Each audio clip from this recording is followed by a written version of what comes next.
Hello guys, this is Ehis from TechDoc once again. Today we are going to be unboxing a video game controller, which is the Xbox 360 controller.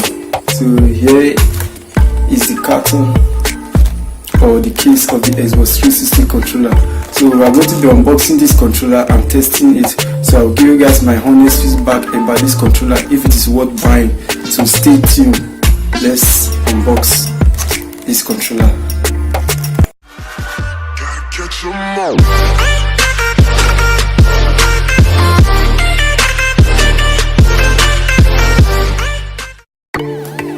So this particular controller is capable of working with your Windows PC, specifically Windows 10 PC or even Windows 8 PC and your Xbox 360 console. So I can see this controller is a multi-purpose controller and it's capable, as I say, of working on both console and PC. So the controller seems pretty beautiful from sight. So we've not really opened the package, so let's get on with opening of the package. So you can see, let's see what's in the package.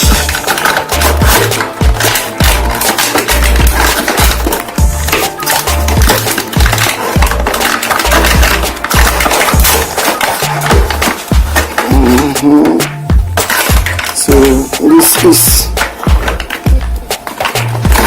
we are halfway there, and this is the controller.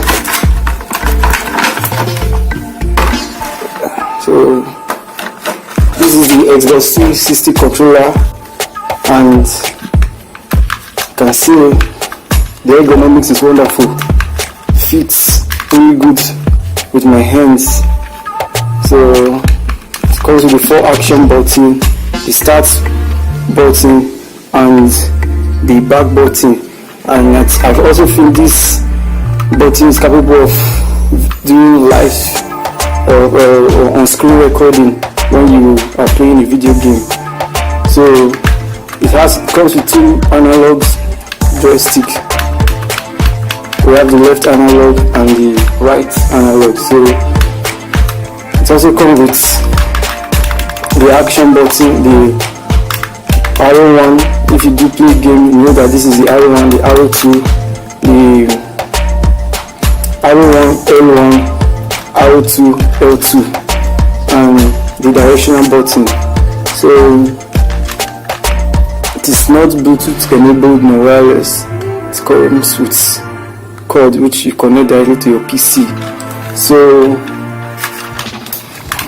I can feel it. I can't really say anything bad about this controller. So when we test it, we'll get to know how really good this controller is. But from my feel, the controller is pretty much okay and wonderful. It's not heavy, very light to the touch. Very light, not heavy. You can see this is the back side of the controller. Front.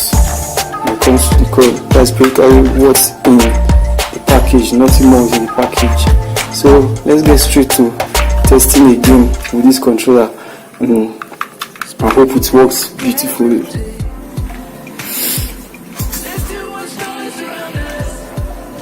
Okay, I'm going to be testing this part with my laptop using the PES 2017. The PES 2017 I installed on my laptop, though that is the test that my laptop could handle. My laptop could not play 2018 and 2019 because of the low specification. So 2017 is what I'm going to use to test it. So to connect the parts to the laptop, you just connect the USB to the USB port. So and that's it, and it's connected. So I launch the game. So as I can tell, the pad is pretty much okay. It feels very nice and comfortable in the hand, but I don't like the joystick because this joystick is far ahead, unlike the normal PlayStation joystick that is close. This one is far ahead and it's not portable for me. I'm only used to the joysticks that is very close to me, so this one I'm finding it very difficult to control. So as I press the button, it works. So this to tell you the pad works perfectly well. So we're going to be testing a game with the pad to see how good it is. So it was made of plastic and the cord too is made of plastic. So let's launch the game. So we're going to be testing it with an exhibition match. Let's go.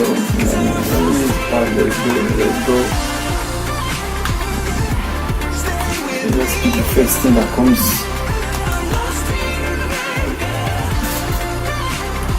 No need for formation, we are just doing the test run for the pad. Like you guys can see this Xbox button at the center. When I press it, the recording option shows, which tells me that with this pad I can be able to record my gameplay. And upload, which is a wonderful feature that comes with this pad. So here is the start button. So once I press it, the game starts. So you can see the pad works okay, it is fine. But the only thing I don't like about the pad is if you know the arrow 1 button, which is the arrow 1 and the arrow 2 button. The arrow 1 button and the arrow 1 and the L1 button, it is a clicky button. I hope you guys can hear it. So I really need to press it very hard for me to get a response, which I don't really like.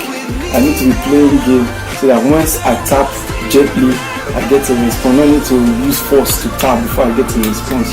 So which is one of the downsides of this part. They shouldn't have used a clicky button, they should have used the normal button that PlayStation use on their pad.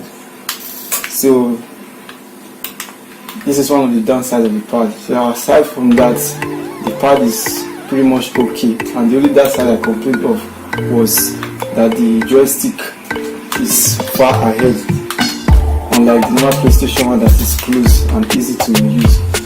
So that pretty much sums up this episode of Tech Dog. If you like what I'm doing and would love to grow my community, please subscribe to my channel, share my videos with loved ones or friends, and also comment in the section down below what you think about this pad. So if there's any other pad out there that you are using to play game on your console, I would love to know about the pad also and how good the pad is. So once again, this is Ehis from Tech Dog. I'll see you on my next video. Peace.